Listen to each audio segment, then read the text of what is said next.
What made you want to become a soccer referee or football referee, as you would call it? Mi padre fue árbitro, pero eso no me My influenció. father was a referee, but that didn't influence me. In fact, the opposite, because I saw all the problems that he had as a referee. But as a child, I was always attracted by the idea of being a referee, and at school I used to referee all kinds of sports: basketball, handball, volleyball, and of course football. I was invited to join the Referees Federation when I was only 14 years old. Were you good at sports yourself? Yes, I was a very good handball player. People often think that referees become referees because they are frustrated sportsmen, but this is just not true in most cases in my experience. What was the most exciting match you ever refereed? It's difficult to choose one match as the most exciting.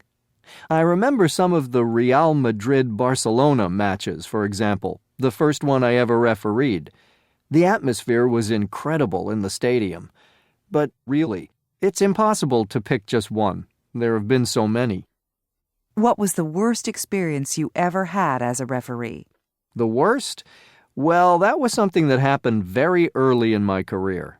I was only 16, and I was refereeing a match in a town in Spain, and the home team lost. After the match, I was attacked and injured by the players of the home team and by the spectators. After all these years, I can still remember a mother who had a little baby in her arms who was trying to hit me. She was so angry with me that she nearly dropped her baby. That was my worst moment, and it nearly made me stop being a referee. Do you think that there's more cheating in soccer than in the past? Yes, I think so. Why? I think it's because there's so much money in football today that it's become much more important to win.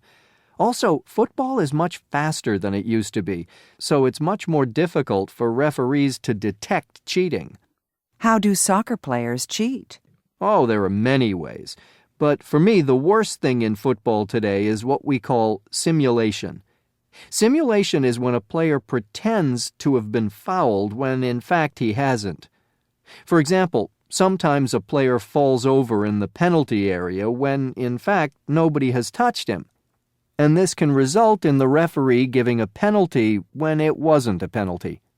In my opinion, when a player does this, he's cheating not only the referee, not only the players of the other team, but also the spectators, because spectators pay money to see a fair contest.